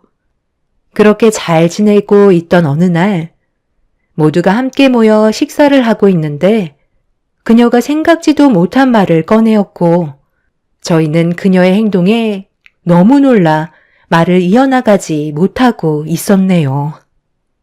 어머님, 저 솔직하게 말씀드릴게요. 그동안 서로 많은 어려움들을 겪어오면서 느낀 건데요. 저 성민 씨 옆에서 같이 살아가고 싶어요. 저희가 쉽게 맺어진 인연도 아니고 어떻게 보면 그때 도와주지 않아도 됐을 텐데 저를 진심으로 보호해 주려고 했을 때 너무 감동을 받아서 좋은 감정이 싹트기 시작했어요. 제가 이 말을 하지 않으면 너무 후회할 것 같아 말씀드리는 거예요. 아버님, 어머님께서 저를 받아주실 마음이 없으셔도 상관없어요. 제 감정에 솔직해지고 싶었고 그동안 받았던 많은 사랑 앞으로도 항상 감사하게 생각하면서 살아갈 거거든요. 힘들 것 같다고 말씀하셔도 상처받지 않을 거니 걱정 마세요. 그리고 이번에 힘들게 태어난 제 아이는 그 사람의 아이가 아니에요. 저도 친부가 누군지는 몰라요. 그것 때문에 그쪽 집안에선 저와 아이가 더럽다고 싫어했던 거고요. 저는 그 사람이 시키는 대로 했을 뿐인데 막상 아이를 가지고 임신을 하고 나니 모든 것들이 싫었나 봐요. 자기 자식도 아닌데 법적으로 책임지고 싶지는 않고 새롭게 시작하려는데 그 사람이 저 몰래 만났던 다른 집안에서 제 아이를 너무 불결하게 생각해 존재 자체를 없애려 했던 거예요. 아니, 그럼 저 아이가 전 남편의 아이가 아니라는 거야? 아니, 그럼 누구 아이라는 건데? 혹시 다른 사람한테서 만들어진 자식이라는 거야? 그렇게도 말할 수 있겠네요. 저는 다른 사람의 것을 기증받아 임신을 하게 된 거니까요. 원래 이렇게까지 하고 싶지 않았는데 전 남편의 정자의 상태가 많이 안 좋았어요. 저도 몸이 좋은 편은 아니라서 계속 안 좋은 결과만 오게 되었는데 마지막이라고 생각하며 시도했던 게 예상치 못하게 임신이 된 거였죠. 그 사람은 어차피 자기 자식이 아니기 때문에 더욱더 막 행동했던 거였고 저는 그런 마음을 이겨내오며 힘들게 버텨왔던 거였어요. 그 사람이 시켜서 했던 것뿐이었는데 막상 자기 걸로는 임신이 안 되고 다른 사람 걸로 시도했을 때 임신을 하게 되니 기분이 좋지 않았나 봐요. 그래서 제 뱃속의 아이를 인정하고 싶지 않아 지우려 했던 거고 저는 그렇게 도망칠 수밖에 없었던 거였죠. 그러다 성민 씨를 만나게 됐고 지금 여기까지 오게 되었네요. 지금의 인연, 저는 단순히 스쳐 지나가는 인연으로 만들고 싶지 않아요. 앞으로 평생 가져가고 싶은 게 제 바람이고 성민 씨 옆에서 좋은 아내가 되고 싶어요. 상당히 충격적인 말들이었고 그녀의 뱃속에 있던 아이는 기증을 받아 만들어진 아이였어요. 전 남편 집안 사람들이 왜 이렇게까지 막대했는지 어느 정도 이해할 수 있는 상황이었죠. 자기 친자식도 아니니까 그런 말을 함부로 했던 거고 자기 핏줄도 아닌 자식을 호적에 올리고 싶어 하지 않았던 거네요. 저희 부모님께서는 고민을 하셨고, 저 또한 그녀의 당돌함에 놀라 제대로 된 말을 하지 못하고 있었어요. 그런데 아이를 뚫어지게 쳐다보던 아버지께서 저한테 한마디 하셨고, 그 말을 듣는 순간 온몸에 소름이 돋았습니다. 제가 놀란 이유는 아이가 저와 많이 닮아 있다는 아버지의 말에 머릿속으로 스쳐 지나간 과거의 일이 떠오르게 되었어요. 예전에 아내가 세상을 떠나기 전에 저를 데리고 정자 기증센터에 간 적이 있었어요. 자신처럼 임신을 하지 못해 힘들어하는 사람들이 분명 많을 거라면서 그 사람들에게 도움을 줬으면 좋겠다는 말에 저도 나쁘다고 생각되지 않아 기증을 하게 되었던 거죠. 그런데 아버지께서 그녀의 뱃속에서 태어난 아이가 저와 닮았다는 말에 너무 놀라 아이를 뚫어지게 쳐다보게 되었고, 제가 예전에 아내와 함께 정자 기증센터에 다녀왔던 적이 있다는 말을 꺼내자 그녀와 부모님께서 화들짝 놀라며 아이와 저를 계속 번갈아 가며 쳐다보더니 엄마는 혹시 모르니까 유전자 검사를 해보는 게 어떻겠냐며 저에게 물어보게 되었고, 그녀도 그렇게 해보는 건 나쁘지 않을 것 같다는 말에 저와 비슷하게 닮은 아이와 저의 유전자 검사를 확인하게 되었습니다. 그리고 일주일이 지난 뒤 모두가 간절히 기다리고 있던 유전자 검사 서류가 도착을 했고, 부모님께서 먼저 확인하는 순간 어머니는 말도 안 된다며 그 자리에서 쓰러지고 마셨습니다. 그녀는 검사 용지를 급하게 들어 먼저 확인을 해보더니 손을 부들부들 떨며 저에게 건네주었고, 제가 제일 마지막으로 유전자 검사 서류의 내용을 확인하는 순간 99% 일치한다는 충격적인 결과를 받아볼 수 있었네요. 그날 저도 모르게 태어난 아이를 다시 바라보게 되었고, 내게 온 기적에 폭풍 오열을 하고 말았어요.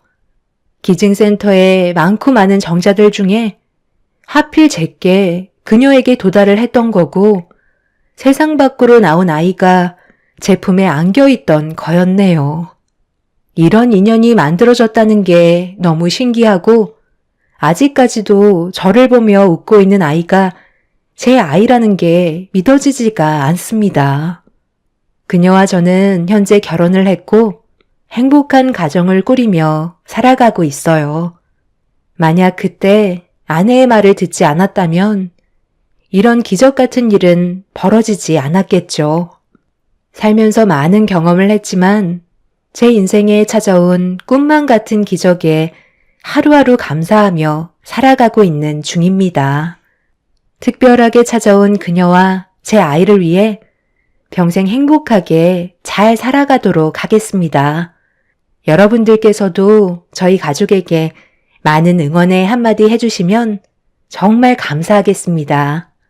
제 사연 들어주신 분들, 올해에는 하시는 일이 무엇이든 잘 되시길 바라며 언제나 여러분들의 가정에 축복이 함께하길 기원 드리겠습니다. 감사합니다. 안녕하세요. 저는 일산에 살고 있는 41살 여자입니다. 이곳에 사연을 신청하게 된 이유는 이번에 시어머니께서 저희 집에 찾아오셨어요. 하지만 현관문 앞에서 한참 동안 눈물만 흘리시다가 결국 집으로 돌아가셨습니다. 남편은 방에 들어가 나오지 않았고 저 또한 시모가 달갑지는 않아서 들어오시라는 말을 차마 할 수가 없었어요. 그 이유는 저희가 그동안 과거에 시모에게 많은 아픔을 받았던 터라 세월이 지났어도 쉽게 용서가 되지 않았습니다. 그렇게 시모가 집으로 돌아가시고 그제서야 방에서 걸어 나온 남편은 정신적으로 많이 힘들었는지 잘 먹지도 못하는 술을 결국 입에 대고 말았어요. 시모와 저희의 관계가 왜 이렇게까지 되었는지 지금부터 설명드릴 텐데요. 앞으로 어떤 식으로 결정을 하면 좋을지 많은 의견 부탁드리겠습니다. 시모의 성격은 남편과 결혼하기 전부터 대충 알고 있었지만 크게 신경 쓸 문제는 아니라고 생각했었어요. 어차피 시댁은 명절 외엔 거의 찾아뵙지 않을 거라 생각했었기 때문에 부딪힐 일이 없을 것 같았거든요. 그런데 시모는 예상 밖의 행동을 보여주기 시작하면서 저를 점점 더 힘들게 만들었습니다. 남편도 그동안 부모님과 함께 살면서 봐왔던 성격과는 전혀 다른 모습을 보게 되었다며 충격을 받은 상태였었죠. 남편과 함께 살기 시작하면서 하루에도 수십 번씩 시모에게 전화가 오기 시작했어요. 처음에는 이것저것 궁금하신 게 많으시고 저와 좋은 관계를 유지하고 싶으셔서 전화를 자주 주시는 줄 알고 있었는데요. 시간이 가면 갈수록 단순히 저를 괴롭히고 싶으셔서 그러셨다는 걸 알 수 있었습니다. 여보세요? 요즘 들어 전화를 너무 안 받는데 일부러 피하는 거지? 며느리 목소리 듣는 게 이렇게 어려워서야 되겠어? 어머님, 전화 주시는 건 정말 감사한데요. 저는 지금 회사에서 근무를 하고 있잖아요. 당연히 전화를 받을 수 있는 상황이 아니라서 많이 곤란하죠. 그래서 퇴근 후 연락드리겠다고 문자까지 남겨드렸잖아요. 저 요즘에 회사에서 눈치 보여요. 너는 시애미와 전화 통화하는 것보다 회사 일이 먼저란 말이냐? 그러다 정말 급한 전화면 어쩌려고 내 전화를 안 받아? 한 번만 더 전화 안 받고 혼자 판단해서 결정한다면 그땐 나도 그냥 넘어가지는 않을 거다. 처음 인사 왔을 때 뭐라고 그랬어? 잘하겠다며. 그럼 잘하는 모습을 보여줘야지. 그건 그냥 말뿐이었던 거야. 이번 주말에 내려오거라. 진지하게 대화 좀 나눠야겠다. 시모는 가족보다 회사 일이 먼저인 것 같다고 점점 언성이 높아지셨고 결국 끝은 주말에 시댁으로 오라는 거였어요. 매번 이런 식으로 사람을 괴롭히시는데 정신적으로 너무 힘이 들더라고요. 특히 일주일의 기간 중에 금요일이 제일 전화가 많이 옵니다. 그 이유는 남편과 함께 어쩔 수 없이 시댁에 가야만 하는 상황을 만드셨어요. 전화 안 받으면 안 받았다고 대화 좀 해야겠다며 시댁에 오라고 그러시고 전화를 받으면 말투부터 시작해서 말도 안 되는 이유를 달아 무슨 수를 써서라도 주말에는 시댁에서 시간을 보내길 원하셨습니다. 이런 상황들이 점점 반복이 되니 남편도 지치고 저도 말이 아니었죠. 황금 같은 주말에 시부모님 눈치 보며 시댁에 있어야 하는 것 때문에 정신적인 고통은 상당했었습니다. 그러다 저희도 신혼생활이 전혀 없어 딱 한 번 시댁에 가지 않았다가 집안은 난리가 나고 말았습니다. 분명 시모에게 이런저런 이유 때문에 체력적으로 너무 힘이 들어 못 가겠다고 말씀드리자 시모의 화는 머리끝까지 차올랐고 결국엔 저희 집에까지 찾아오셔서 말도 안 듣는다며 동네가 떠나갈 정도로 시모는 이성을 잃어버린 모습을 보여주셨었죠. 그래서 그날 이후 저희는 그런 안 좋은 일들이 또다시 생기는 걸 원하지 않아 자동적으로 주말에는 시댁에서 지내게 되는 게 일상이 되어 버렸습니다. 그래야 시모의 성격을 어느 정도 진정시킬 수 있었거든요. 이번 주 주말에도 어머님 댁으로 내려오시래. 그런데 당신도 알겠지만 이번 주에는 우리 부모님 집에 다녀오기로 했었잖아. 그렇지. 장인 장모님 얼굴 뵈러 가기로 했었지. 무슨 문제라도 있는 거야? 당신이 미리 얘기하지 않았어? 저번 주에 미리 상황 설명 전부 다 드렸는데 다짜고짜 오늘 전화하셔서는 무조건 내려오라고 하시잖아. 그러니 내가 화가 안 나겠어? 언제까지 이렇게 살아야 되는 거야? 한두 번도 아니고 매번 이러시니 이제는 어머님 얼굴 뵙는 것도 너무 괴로울 지경이야. 내가 다시 전화해서 확실하게 얘기해 줄게. 나도 내 엄마이지만 정말 이럴 때 보면 인연 끊고 싶을 정도야. 주말에는 무조건 내려오게 하고 싶으셔서 그런지 사소한 거 하나라도 말도 안 되는 꼬투리 잡으시는데 나도 참는데 한계가 있는 거라고. 제가 정신적으로 많이 힘들어하는 모습을 바라보고 있던 남편이 그 자리에서 곧바로 시모에게 전화를 걸었어요.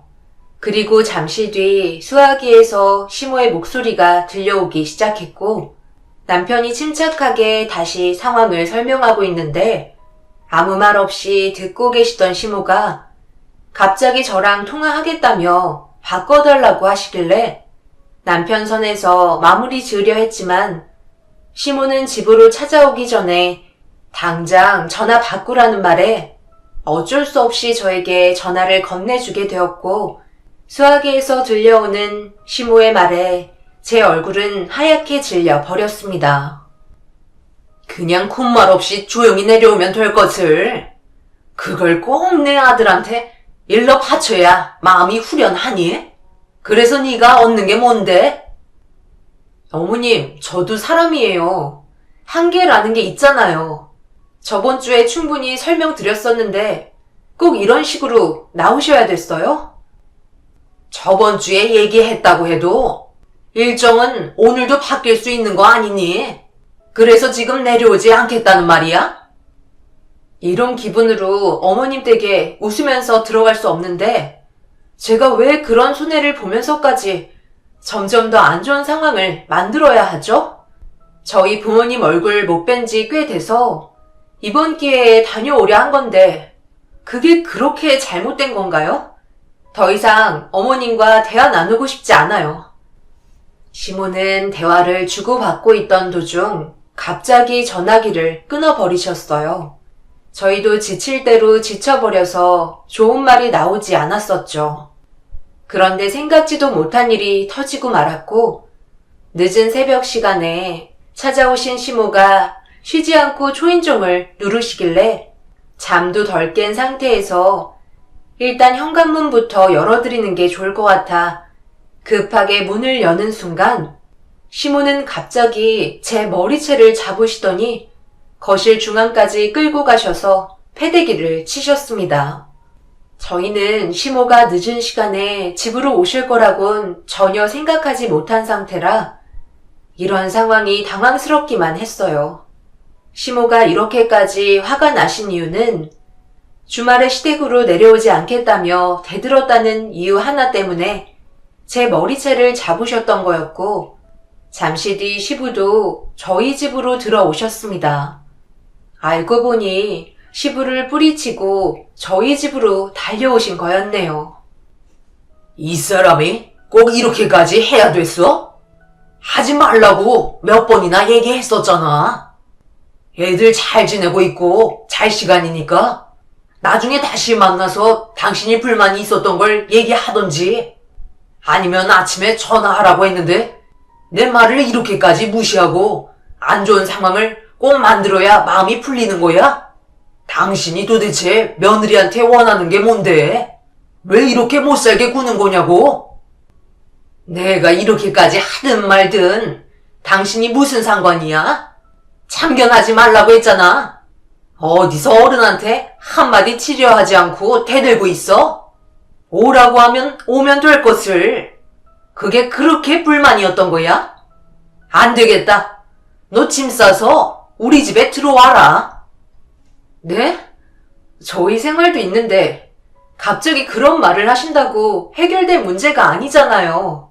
어머님 왜 이렇게 억지를 부리시는 거예요? 내가 억지를 부려? 나는 처음부터 너한테 계속해서 얘기하고 있었는데 내 마음 헤아려 주지도 않고 무시했잖아. 시엠이 집에 들어와 같이 살면 좋겠다고 내가 몇 번이나 얘기했었는데 그때마다 다른 말로 돌리지 않았어? 어머님께서 그렇게 얘기하실 때마다 웃으시면서 가볍게 접근하셨잖아요. 그러니까 진지하게 받아들이지 않았던 거죠. 어찌됐든 저희는 어머님 댁에 들어갈 생각 눈꼽만큼도 없으니까 이만 돌아가 주세요. 이런 식으로 행동하시는 게 오히려 역효과라고요. 결국 시모와 저는 언성을 높이면서 말싸움을 하기 시작했어요. 결론적으로 시모가 원했던 건 제가 시댁에 들어가길 바라셨던 거죠. 하지만 이런 분위기와 시모의 성격을 알게 된 마당에 누가 시댁에 들어가 살겠어요. 당연히 거부 의사가 나올 수밖에 없는 상황이었죠. 그리고 남편도 저와 똑같은 마음이었기 때문에 더 이상 대화하고 싶지 않다며 시부의 도움을 받아 시모를 밖으로 내쫓았습니다. 한참 동안 밖에서 난리를 치며 흥분을 가라앉히지 못하셨던 시모는 시부의 물리적인 힘을 이기지 못하시고 겨우 시댁으로 돌아가셨습니다. 그렇게 늦은 새벽 시간에 찾아오셔서 난리를 치셨던 게 엄청난 충격으로 다가왔는지 쉽게 진정이 되지 않았고 결국 두 눈에서 눈물이 흐르고 말았어요. 이런 대접을 받게 될 거라곤 전혀 생각지 못했었죠. 결국 잠 한숨 제대로 못 잔 상태에서 동이 텄고 저희는 그날 아무데도 가지 않았어요. 집에서 한 발자국도 나가지 않고 집에서 주말을 보내고 있었습니다. 남편도 많이 힘들었는지 저에게 한 가지 제안을 하기 시작했어요. 순간 감정적으로 행동하는 게 아닌 그동안 계속 생각을 하고 있었다며 의견을 제시했습니다. 남편은 몇 달 전부터 정말 진지하게 생각하고 있었다며 더 이상은 참지 못하겠다고 그냥 인연 끊고 지내는 게 좋을 것 같다는 의견을 제시하면서 많은 고민에 빠져 있었죠. 그런데 더 이상 상황을 악화시키지 않을 거라 생각했던 시모는 저희 부모님께 연락을 취하신 뒤 자리를 만드신 다음 그동안 시모가 저에게 가진 불만들을 털어놓게 되었고 그 결과 양가 집안의 싸움이 걷잡을 수 없을 정도로 커지고 말았습니다. 저희 엄마와 시모가 한바탕 난리를 치고 있다는 아빠의 말씀에 남편과 저는 급하게 그곳으로 향했어요. 그리고 그날 이후 시모와 더 이상의 인연을 만들고 싶지 않아 등을 돌리고 말았습니다. 보자 하니까 정말 너무하신 거 아니에요? 저희가 언제까지 참을 거라 생각했었나요? 뒤에서 묵묵히 지켜보고 있으니까 저희를 짓밟고 올라서도 된다는 착각을 하셨나 봐요. 아들, 딸 둘이 잘 사는 모습 뒤에서 지켜보면 될 것을 맨날 전화하셔서 못살게 굴면 어느 누가 좋은 말이 나가겠어요? 그동안 제 딸이 참아왔던 것만도 대단하다고 생각합니다. 더 이상 연락하지 마세요. 내가 내 아들 보고 싶어서 내려오라고 한 건데 그게 잘못됐어요? 둘이 좋아서 결혼했으면 어느 정도 희생하는 부분도 있어야지. 무조건 자신들이 원하는 대로 들어주길 바라는 게 문제 아닌가요? 이래서 싹수가 노란 여자를 집에 들이면 풍비박산 난다더니 지금 상황을 보세요. 이렇게까지 안 좋은 상황으로까지 밀어붙이게 만든 게 전부 사부인이 잘못 키우신 딸 때문에 벌어진 일이라고요. 제발 그만 좀 하세요. 도대체 언제까지 이러실 건데요? 결국엔 좋은 결과를 얻지 못한다는 거 모르시는 건 아니시죠? 이 사람이 인연 끊겠다는 말까지 나왔어요. 지금은 저도 같은 생각이고요. 저희 엄마가 맞는 말만 하셨는데 왜 그걸 안 좋게 받아들이시는지 저는 전혀 이해할 수가 없겠어요. 어머님 댁에 제가 들어가서 살아야 더 이상 문제가 없는 건가요? 당연한 거 아니야? 네가 내 말을 하도 듣지 않아서 결국 이런 결과가 나온 거잖아. 군말하지 않고 짐 싸서 들어왔으면 이렇게까지 심각해졌겠어? 왜 하나만 알고 둘은 모르는 거야? 이제 어쩔 거야? 인연 끊고 갈 때까지 갈 거야? 아니면 상황 정리하고 우리 집에 들어와서 살 거야? 네가 어떻게 하냐에 따라 앞으로의 인생이 좋아질지 불행해질지 달려있다. 빨리 선택해. 제가 대신 얘기해 드릴게요. 저희는 엄마와 더 이상 인연을 만들지 않기로 했어요. 무슨 말인지 이해하시죠? 2번 다시 얼굴 볼 생각이 없단 말이에요. 지금 이렇게까지 하신 행동이 아들 얼굴에 먹칠한다는 생각은 안 하세요? 남편은 시모에게 인연을 끊겠다며 화를 내기 시작했어요. 그동안 참을 만큼 참고 있었는지 이미 이성을 잃어버린 상태로 난리를 치며 남편은 시모에게 막말을 퍼붓기 시작했어요. 그러자 꽤 큰 충격을 받으셨는지 남편의 모습을 멍하니 바라보고 계셨던 시모가 뒷목을 잡으며 비틀거리시며 설썩 주저앉으셨습니다. 결국 돌이킬 수 없는 결과를 얻게 된 시모는 그 자리에서 오열을 하셨어요. 며느리 하나 잘못 들어와서 아들과 인연 끊게 만들었다며 동네가 떠나갈 정도로 오열하셨습니다. 하지만 이미 저희는 모든 결정을 내린 상태였기 때문에 지금의 상황을 뒤집을 생각은 전혀 없었죠. 그렇게 난리가 난 이후로도 남편은 몇 번이나 찾아와 쉬지 않고 난리를 치시던 시모를 피해 이사까지 하게 되면서 완전히 등을 돌려 버렸어요. 시모가 원하시는 걸 얻지 못한 상태라 쉬지 않고 난리를 치시는 모습을 피하기 위해 마지막 선택을 내린 거였죠. 그렇게 새로운 지역에서 시모 얼굴을 안 보며 살게 되니 너무 마음이 편했어요. 전화번호도 바꿔서 연락도 오지 않아 편하게 결혼 생활을 유지할 수 있었습니다. 남편과 단둘이 살아가면서 단 한 번도 언성을 높이며 싸운 적이 없을 정도로 저희 부부 관계는 너무나 좋았어요. 한 사람 때문에 불행해질 수 있는 걸 남편의 빠른 판단력 덕분에 걱정 없이 잘 지낼 수 있었습니다. 그렇게 결혼 생활한 지 어느새 10년의 세월이 흘러버렸고 이쁜 딸과 함께 행복한 가정을 꾸리며 살고 있었어요. 10년의 세월 동안 정말 많은 일들이 있었죠. 시모가 한바탕 난리를 친 이후 별일 없이 잘 지내고 있던 어느 날 아빠가 지방에 일이 있으셔서 내려가시던 도중 고속도로에서 충돌 사고가 나면서 갑작스럽게 세상을 떠나게 되셨고 믿을 수 없는 현실에 그날 이후부터 엄마 옆에 빈자리를 저희가 채워드리려고 많은 노력을 기울였어요. 아빠가 사고가 나서 세상을 떠나시게 된 이유는 계절의 영향 때문이었어요. 그때가 엄청 추운 겨울날이었는데 고속도로에 그늘진 곳이 빙판길로 되어 있었는지 미끄러지시면서 연쇄 충돌이 일어나게 되었던 거죠. 너무 순식간에 일어난 일이라 현실을 받아들이기에는 정신적인 고통이 상당했었어요. 그때 당시 사고가 나기 1시간 전에도 아빠와 연락을 주고받았었기 때문에 정신적으로 너무 힘이 든 상태였죠. 엄마가 제일 큰 충격을 받으셨고 결국 쓰러지시기까지 하셨네요.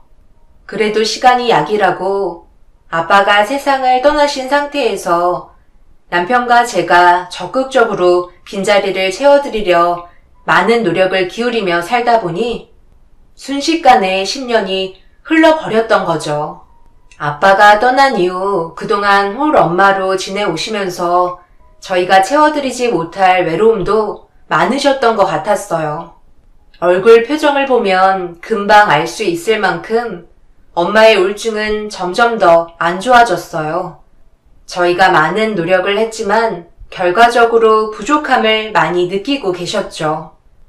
거기에 더해 엄마에게 갑작스럽게 찾아온 대장암의 질병이 저희를 더욱더 힘들게 만들었고 워낙 늦게 발견하게 된 상황이라 병원에서 급하게 항암 치료를 받으셨지만 결국 엄마는 아빠의 뒤를 따라가셨어요. 엄마를 떠나보낼 마음의 준비가 되어 있지 않은 상태에서 세상을 떠나셨다는 소식을 듣게 되었을 때 정신적인 고통은 너무 심했었어요. 한평생 엄마와 행복하게 살아가고 싶었는데 사람 앞일 어떻게 될지 아무도 모른다고 그렇게 엄마의 장례를 치러야만 했습니다. 얘, 잘 지내고 있었니? 우리 얼굴 안 본 지 거짓 10년 채우지 않았나? 그래도 사부인 세상 떠났다는데 내가 빠지면 되겠어? 여긴 어떻게 알고 오신 거죠? 또 무슨 생각으로 찾아오신 거예요? 저희 엄마의 장례식인 만큼 제발 조심해 주셨으면 좋겠어요. 당연하지. 내가 여기에서 난리칠 이유가 뭐가 있어? 너희 시아버지가 전화 통화하는 걸 옆에서 듣게 돼서 알았다. 당신 내 뒤를 밟은 거야? 여기 뭐하러 왔어? 누가 반겨준다고? 쓸데없는 행동할 거면 당장 돌아가. 내가 왜 당신 뒤를 쫓아왔겠어? 10년간 못 본 내 아들 얼굴 좀 보려고 겸사겸사 왔는데 그게 잘못된 거야? 엄마, 지금 여기가 어떤 자리인지 잘 알고 계시죠? 그만 조용해 주셨으면 좋겠어요. 지금 분위기 안 좋은 거 모르세요? 10년이 지났어도 남편과 저는 시모를 반기지 않았습니다. 그래도 어느 정도는 분위기 파악을 하셨는지 시부 옆에 조용히 계셨고 큰 문제 없이 장례식이 진행되고 있는데 늦은 새벽 시간에 시모가 제 옆으로 다가오셔선 갑자기 손을 잡아주시며 같이 슬퍼해 주셨어요. 시모의 돌발 행동에 너무 놀라 이상한 눈빛으로 바라보고 있는데 저에게 이상한 말을 늘어놓기 시작하셨습니다. 우리가 얼굴 안 보고 지낸 지 벌써 10년이라는 시간이 흘렀는데 그동안 정말 많은 생각을 하며 지냈었다. 어차피 사람 사는 인생 그 끝은 한 줌의 채밖에 안 되는데 뭐하러 이렇게까지 안 좋은 상황으로 끌고 갔나 싶더라고. 그동안 시애미가 모질게 했던 행동들에 대해 전부 미안하게 생각한다. 사부인한테도 제대로 된 사과 한마디 못한 게 너무 마음이 아프네. 우리 앞으로 좋은 관계 유지하면서 지내도록 하자. 내가 앞으로 너한테 잘하마. 그러니 우리 다시 시작해보는 게 어떻겠니? 시모는 갑자기 자신의 과거의 한 잘못에 대해 용서를 구하시며 저와의 관계를 다시 회복하길 원하고 계셨어요. 눈물을 흘리시는 모습을 바라보고 있는데 진심이 느껴지는 것 같아 저도 조금씩 마음이 풀어지고 있던 그때 저에게 한 가지 부탁을 하셨고 조금이라도 기대했던 제가 한심하게 느껴질 정도로 시모에게 너무 큰 실망을 하고 말았습니다. 그런데 말이야. 오늘 하루 장례식장에서 쭉 지켜본 결과 꽤 많은 분들이 다녀가셨던데 조의금 좀 꽤 들어왔겠지? 네? 갑자기 조의금은 왜요? 무슨 말씀을 하고 싶으신 건지 전혀 이해를 하지 못했어요. 다른 할 말씀이 있으신 건가요? 그게 말이야. 내가 며칠 뒤에 동창회에 참석해야 하는데 너희 시아버지가 글쎄 도통 지갑을 열어주지 않더라고. 그래서 돈 나올 구멍이 없는 거야. 동창회 참석은 해야 할 것 같은데 혹시 조의금 들어온 것 좀 빌려줄 수 있겠니? 한 200이면 될 것 같은데 그렇게 큰 금액은 아니니까 부담될 정도는 아니지? 시애미 부탁인데 들어줄 수 있잖아. 어서. 승범이가 알면 또 난리 치겠다. 어서 가서 200만 원 빼오거라. 우리가 다시 좋은 관계를 유지할 수 있게 되니 이런 부탁도 할 수 있고 너무 좋은데? 어머님, 갑자기 그게 무슨 말씀이에요? 저희 엄마 조의금을 갑자기 빼달라뇨. 지금 너무 당황스러운 거 아시죠? 그리고 이런 부탁을 10년 만에 얼굴 본 저에게 아무렇지도 않게 빌려달라는 건 문제가 있다 보는데요. 죄송하지만 그렇게 해드리긴 힘들 것 같아요. 뭘 그리 빡빡하게 굴어? 어차피 장례 비용 처리하고 남는 금액 있을 거 아니야? 그거 좀 빌려서 쓰겠다는데 그게 그렇게 어렵니? 지금 그게 문제가 아니잖아요. 아직 장례식도 끝나지 않은 상태에서 당장 돈을 빼오라는 게 상식적인 선을 넘는 행동인 거잖아요. 시모는 자신이 원하는 대로 움직이지 않는 저를 뚫어지게 쳐다보시더니 결국 엄마 영정사진 앞에서 소리치며 화를 내셨고 잠시 눈을 붙이고 있던 남편이 시끄러워지는 소리에 저에게 급하게 다가왔어요. 시모는 남편이 오자마자 금방 꼬리를 내리셨지만 시모 행동을 덮어드릴 수는 없었어요. 처음부터 돈을 목적으로 장례식에 들어와 저에게 접근한 걸 알 수 있었기 때문이죠. 시부께서 돈을 주지 않으시니 조의금을 빼오라는 시모의 말이 너무 어이가 없었고 남편도 이 사실을 알게 되면서 장례식장에서 당장 나가시라며 소리치던 순간 갑자기 저희 담당 장례 지도사가 시모 앞에 멈춰 섰고 서로의 얼굴을 확인하자마자 시모는 뒷걸음질 치기 시작했어요. 얼굴의 안색은 상당히 안 좋아지셨고 지도사는 갑자기 시모의 뺨에 손을 올려붙인 뒤 머리채를 잡기 시작했습니다. 그리고 알게 된 충격적인 사실은 장례 지도사분의 남편과 시모가 서로 동창회에서 만나 눈이 맞게 되면서 몰래 만나오다가 지도사분에게 들킨 상태였어요. 현장을 잡았었는데 시모는 도망쳤었고 지도사 남편분께선 입을 닫고 계신 상황이라 시모를 잡기에는 어려움이 있었죠. 그런데 하필 저희 엄마 장례식장에 담당 지도사로 일을 하고 계셨던 분이 시모와 관계가 있을 거라곤 꿈에도 몰랐었네요. 결국 장례식장은 난리가 나게 되었고 잠시 집에 들르셨다가 돌아오신 시부께서 이 모든 사실을 알게 되시면서 돌이킬 수 없는 결과를 가져오게 되었네요. 남편도 온 집안이 경악하게 되는 순간이었죠. 시부는 더 이상 시모와 함께 살고 싶지 않으셨는지 그 자리에서 이혼을 선포하셨고 남편도 등을 돌리자 그 자리에 죽은 듯 낮아빠지면서 용서를 구하기 시작하셨어요. 하지만 이미 늦어버린 상태라 더는 주워 담을 수 없었습니다. 그렇게 엄마의 장례가 겨우 끝이 나고 시부와 시모는 이혼을 하셨습니다. 그런데 문제는 여기서 끝이 아니었어요. 시모가 얼마 전에 저희 집에 찾아오셨는데 그 이유는 시모가 현재 췌장암 판정을 받게 되시면서 앞으로 살 날이 얼마 남지 않았다는 진단을 받은 상태셨습니다. 그래서 눈물을 흘리시며 저희에게 용서를 구하려 하셨지만 그동안의 아픔이 너무나도 컸기 때문에 남편은 방에서 나오지 않았네요. 시모의 바람으로 인해 시부에게도 버려지셨고 저희 남편에게도 버림받으신 상태라 치료를 받을 수 있는 돈도 모자르신 상황입니다. 제발 용서해달라며 현관문에서 오열을 하셨지만 끝내 남편은 방에서 나오지 않았어요.